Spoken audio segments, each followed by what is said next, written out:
Well, come back to another episode. We're back We're rolling. again. Same series. Driving. Going down the teams. I guess we could be driving through the list. Yeah. Driving down memory lane. Yeah, a little bit of memory lane, a little bit of predictions, outlooks, kind of what we think the 2026 season will look like for these teams. If you haven't watched the first episode, we went over Alpine, Kick Sauber / Audi, and then Cadillac at the end there, just because, we got a little excited. So, Yeah, we did. It was a good one. Go check it out if you haven't. Yeah. We'll keep it rolling. Keep running through the teams here. Which gets us to a pretty fun team. I think this is the team that, if we were to have done this video last year, this is the team I probably would have been like all over for very positive predictions. And we're looking at Haas F1 team. This is not their livery for next year. This is their car from last year. To look at their car for this year, that's what it looks like, which is phenomenal. They didn't miss that GR on the top. They did away with a little bit of black, and that red and black is just that's fast. Any car that's red and black looks fast. So it looks very cool. Obviously, the American flag, because it is the original American team, and I think they're definitely trying to lean into that, being a little defensive now that we got Cadillac. But no, it's fantastic. It's a great looking car. Even last year's was a really good looking car. Last year's still looked good. But it's valid. The more white looks great, in my opinion. Mm-hmm. But reflection on last year, what are your first things that come to your head, Grant? I think a letdown from Ocon. They thought he was going to be better, but a standout season from Ollie Behrman. Yeah. I don't think it could have gone too much better for him. There was a couple rough moments here and there, but that's expected with any rookie. It even happened with Kimi. So it's up and down ride. I think this year they're going to need a little more consistency out of Ocon, especially if this thing's fast, man. He's going to need to be in the points often. Yeah.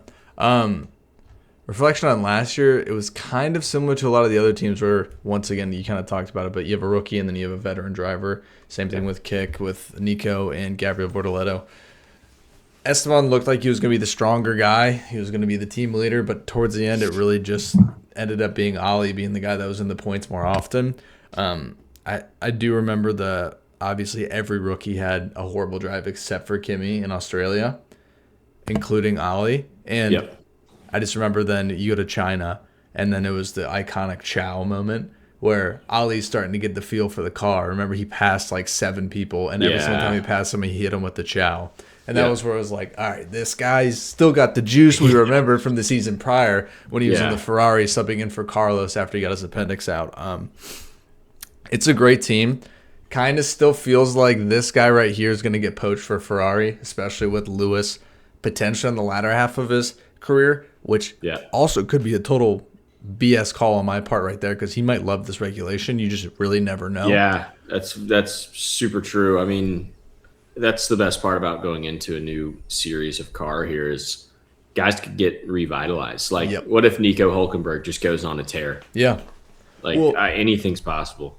Speaking of that, their team principal, I'm a huge fan of Komatsu. He's the best. I'm very biased towards team principals that their background starts in race engineering, just where they understand the car, and that's kind of what they're there to do, is spearhead the optimization of the car itself.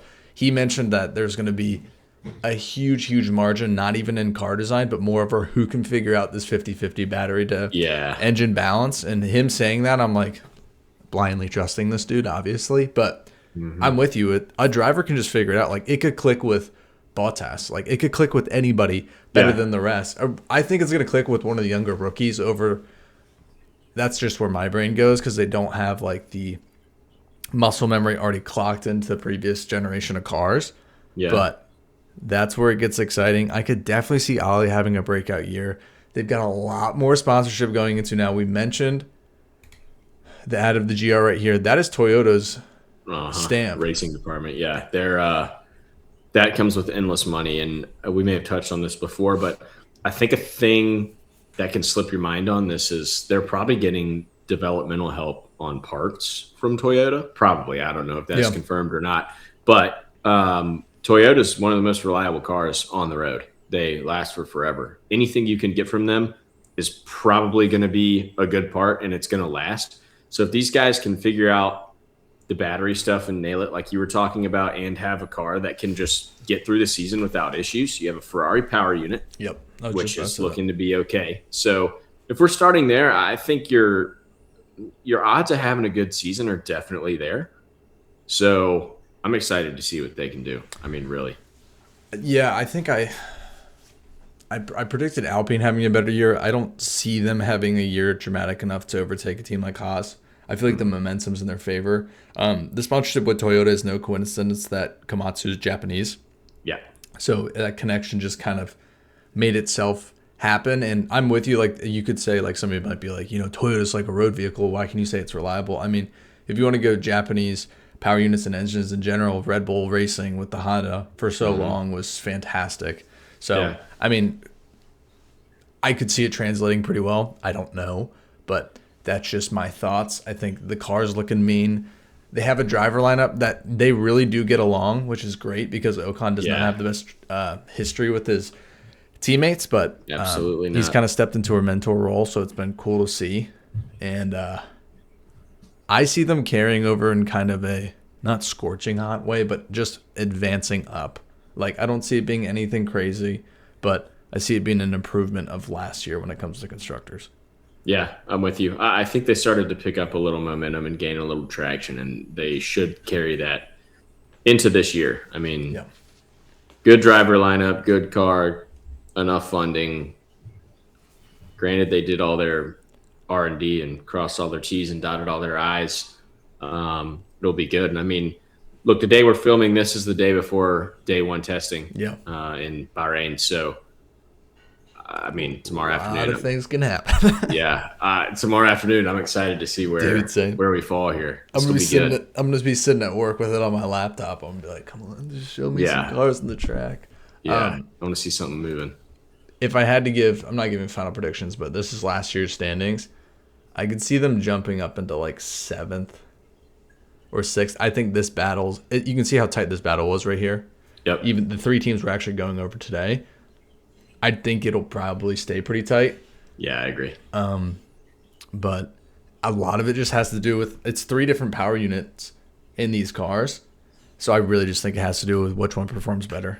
Yeah. Haas rolling with Ferrari, Aston rolling with Honda, Racing Bulls rolling with Ford. So it should be fun. And speaking of, shall we? Go straight into Aston Martin Honda unit, baby. Let's see what we got here. Roll.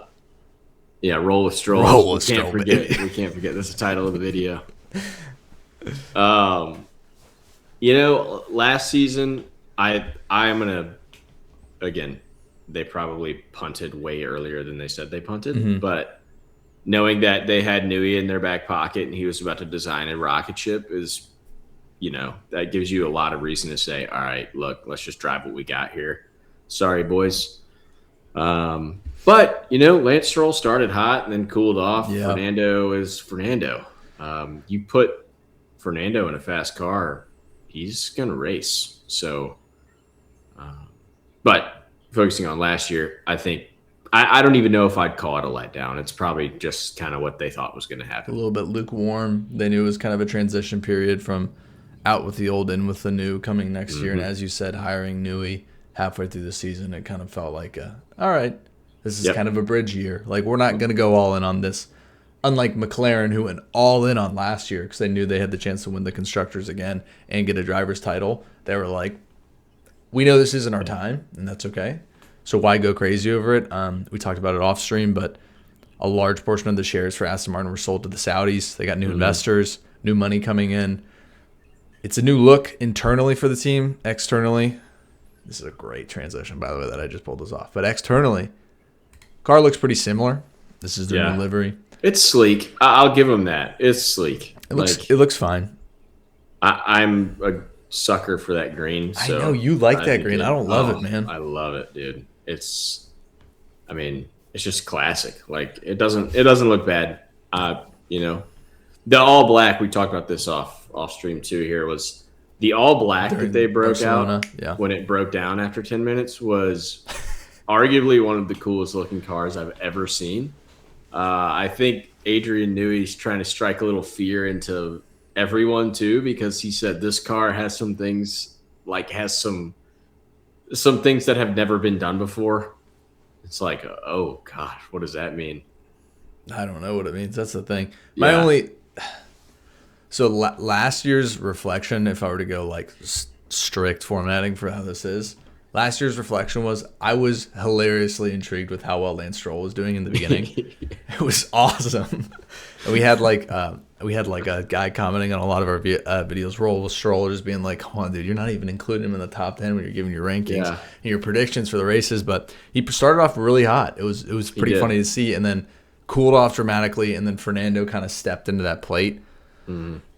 Going into 2026, it's the same driver lineup, which is tough, and I just don't see them coming out with a rocket ship.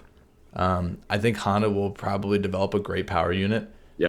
As soon as Red Bull moved away from them, I was shocked and immediately kind of counted them out. Since then, Ford has looked really strong, and Max looks happy, which just makes me feel like the car is probably not bad. Sorry, go ahead. No, I completely agree. Max does look really happy. So maybe that's just different, like the different principle kind of going into his second year. Who I'm a big fan of Laurent, and once again, race engineer, technical guy. So maybe they got to figure it out with Ford, but I trust Honda a whole lot more. I don't know how many more years of Stroll they'll do. I thought they were gonna kick him at the end of this year, with all that wrist injury stuff kind of popping up out of nowhere, and you're like, oh, is Stroll going to be good to go? And I just thought they were going to use that kind of as a push out of like, hey, Lance is hurt and he can't keep going.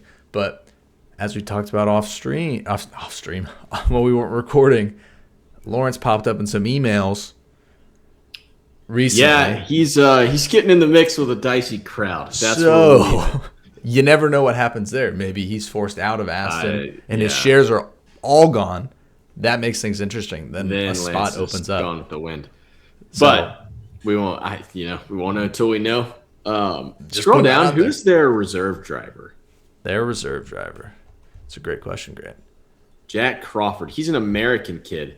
F2 guy. I know. Or was an F2 guy. I guess may still be. But that's an interesting poll. I think.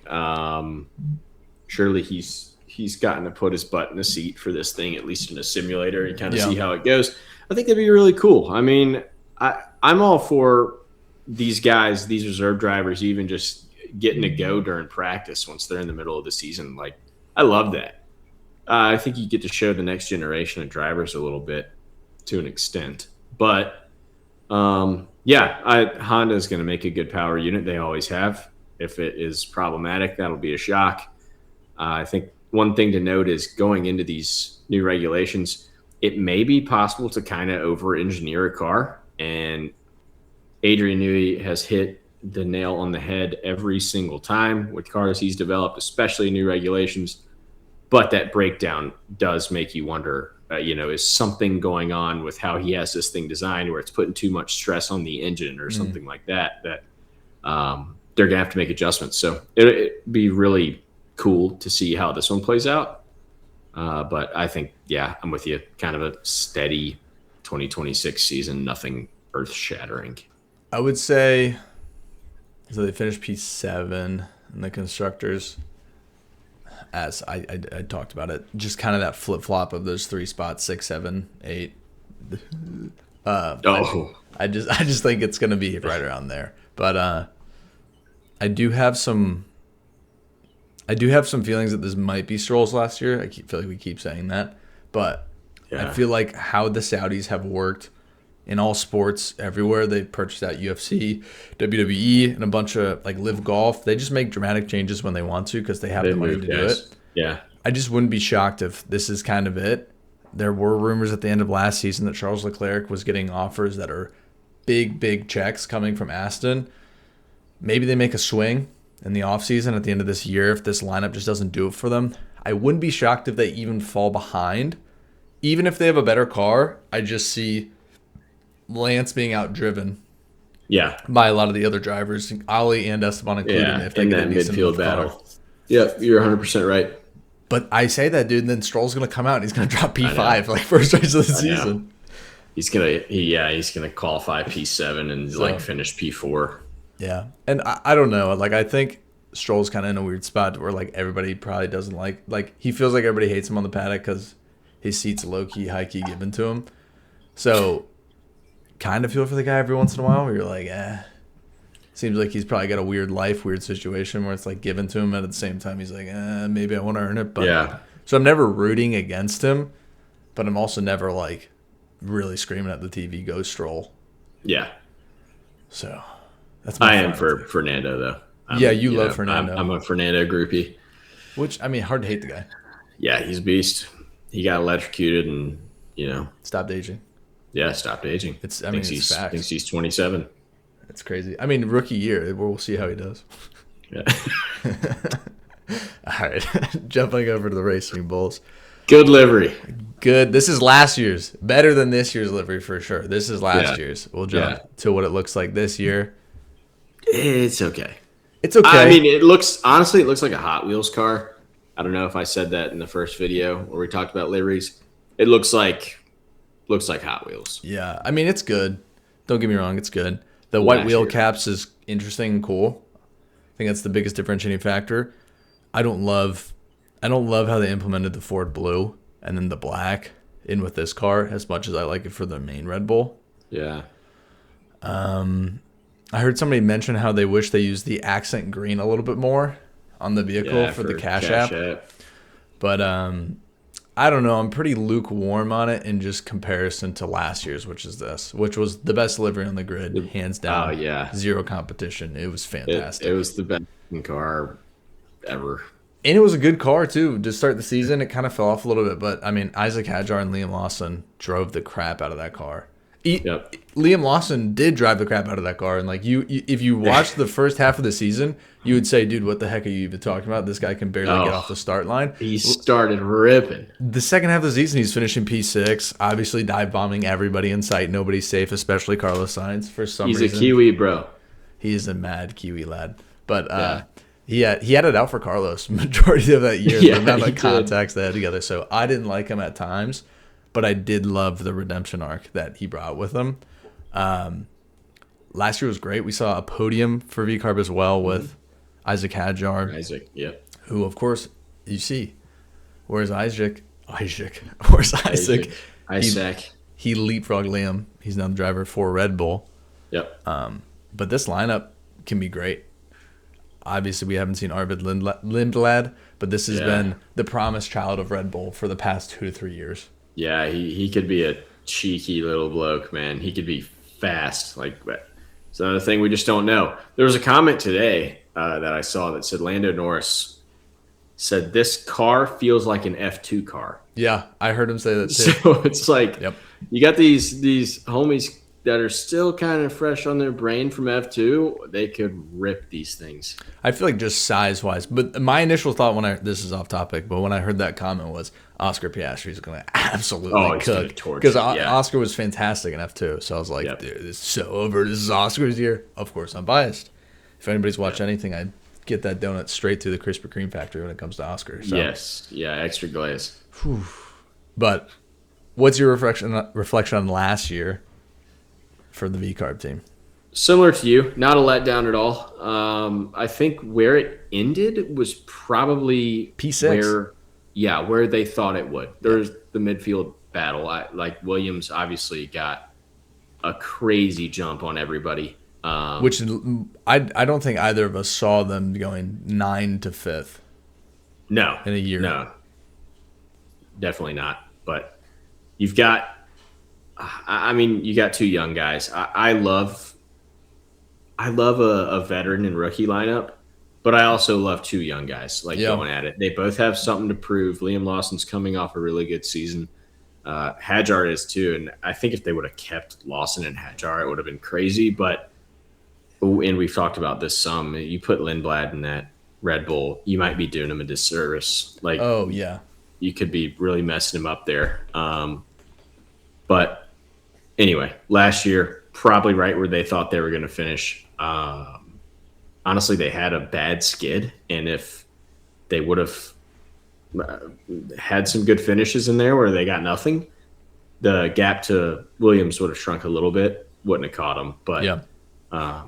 Yeah, I think all in all, not bad. And going into this year, they should expect probably a similar result, especially if that power unit's good.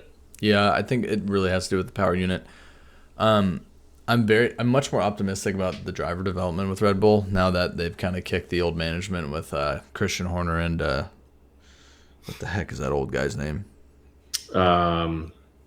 Frick.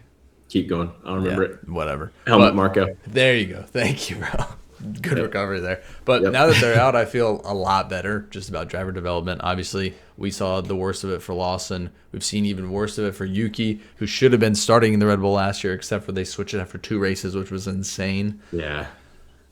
They're making the cars more drivable. I think that has to do with Laurent as well being the team principal for Red Bull now instead of Racing Bulls. He was always keen on making the car drivable, which this car was drivable. In the beginning of last year, there were statements like Max even said, I'm pretty sure that the Racing Bulls car was a better car than the Red Bull. Yeah. So hopefully that kind of idea pushes over to the main team and then obviously has a downstream effect for Racing Bulls, which was rooted in that. Keep the car drivable, allow the young guys to learn, especially new regulations. But I think they'll do the same thing for the main car, not to get ahead of myself. But it just, in these times, I feel like with all these changes, first and foremost, make the car something that the drivers feel like they can rely on. Because saving power and not wasting it in errors is kind of the biggest thing that'll help out. So for sure. I think they're going to be set up for success. I don't see this team really even dropping, kind of like what you said. Maybe another P6. Maybe a P7. As like once again, it's just so hard to tell when we just don't know what the reliability of power units is going to be. Like it's a total coin flip between these 3 teams. And I mean, we could have a total shock of Audi, Cadillac, or Alpine jumping somebody. As we said, Alpine is not in the most tested, but in the most hyped and confident power unit that people have on mind right now with the Mercedes. But I saw a comment left on our last one of our shorts where it's like, yeah, they're in the most reliable power unit, but it's still Alpine. Like the management and everything's a mess. I can't disagree with that, but it's like, who knows? They've made some changes though. Like you don't know. You just don't know. And Honda could, as much as we're hyping it up, could roll out a power unit that's not as good as everybody else's, and then that's only Aston hurting from that. Yep. So I don't know.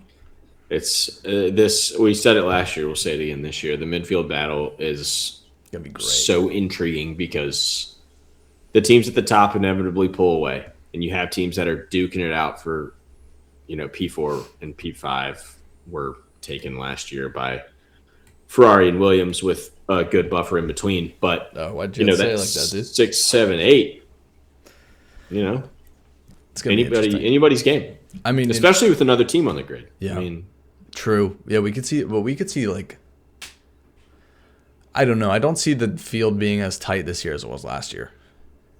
Probably that might be a not. hot take, but I just feel like some people are going to nail the car a little bit more dramatically than others. Yeah.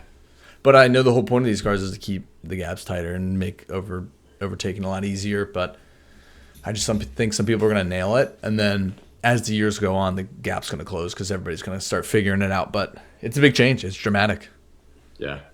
Another thing, too, just that is recent news and strikes my curiosity is this compression ratio thing. Like Toto has said, we took advantage of the rules with this. Like everybody else, go figure your shit out. His words, go figure your shit out, which is crazy. I don't know. I mean, there was a comment today from, I think it was Zach Brown, maybe, of course, that said, is this World Champions Radio? World Champion Hotline? He said, there's no chance we get anywhere to race without a car that has a Mercedes power unit in it. It's going to get figured out. Whether they just open the floodgates and everybody can do it, if they can even catch up, like this part of it is wild, and it's going to be interesting. Nobody cheats better than F1 people. They cheat smarter and they cheat with dollar bills. Yep. So Yeah, I saw something too today. I think it was or yesterday maybe. Ralph Schumacher was like, "Yeah, Ferrari needs to watch their mouth with this because there was a time that Ferrari was getting fuel somewhere where they shouldn't, which I think was the is it the Michael Williams Ferrari Schumacher rivalry? days." Ralph at And Williams and Mick at Ferrari? uh, No. no. Michael Schumacher at Ferrari. Was it Schumacher and it doesn't completely matter, but that was years ago. I don't know But why. he had his receipts. He said, all right, Yeah, all right, all right. yeah, Quit he chirping. did. I feel like, I mean, you could probably make that case for everybody. Everybody's had slip-ups. Any team that's had success too, it's like, oh my gosh, they were doing something different. McLaren with that wing last year, Yeah, and the flexi like, wing, and then Red Bull a couple years prior, where they're like, "Okay, we went over budget a little bit." They're like, Yeah, you yeah. knew you went over budget. Don't even. Yeah. It was like it was a corporate dinner. Like, what do you want from us? It's like, no, Yeah. it wasn't, dude. Shut up. And what did they do? They said less wind tunnel time. Well, they already won, so Yeah, they were going to exactly. get like no wind tunnel time anyway. It didn't affect them at all. I mean, it's how this whole thing works, and it eventually gets comical, but it's something they've got to figure out. It's good stuff, though. I'm most excited for next episode. I think you probably are too, because it's going to be Williams and Ferrari, which will just be Ferrari. Adam talks for the first half, Grant talks for the second half. It's going to be the best. So if you're new, I'm a Williams fan and Grant's a Ferrari fan. Of course, with Cadillac, we're going to be supporting Cadillac, and we always sneakily support Haas unless they're affecting our team. But they don't usually affect my team, but no, they don't. Adam's But team, they do. Midfield battle, midfield battle happens. It gets crazy. It does. Hey, don't forget the Williams Ferrari rivalry, bro. It could happen again. Don't forget, Ferrari was basically in the midfield last year because we were garbage. Literal, though. Actually, you had one driver for about half the season. Yeah, 3/4. But we had a sprint win. True. Who's the last Ferrari driver to win again? I don't know. No. Carlos Sainz, bro. I mean, Bun cakes. yeah, I can't give you that one. That's never gonna come out of my mouth. He's a dog, though. He is a dog, bro. It's gonna be fun. It's gonna be good. I mean, here's the thing: Williams is either tanking. I'm not gonna say anything past this, but they're either an anchor right now, or this is Braun GP. It's one or the other that's happening right now. I have no idea which one, but I'm feeling pretty nervous and excited. So yeah, it's a good place to be. I'm the same way. We'll see. All right. Well, everybody, we got a lot more views on the last video. Thank you for the support. Yeah. Thanks for the support. Keep it going. Subscribe if you're new, and we'll see you in the next episode. We got a couple more of these. Couple more and we're done. Leave us some comments. Peace.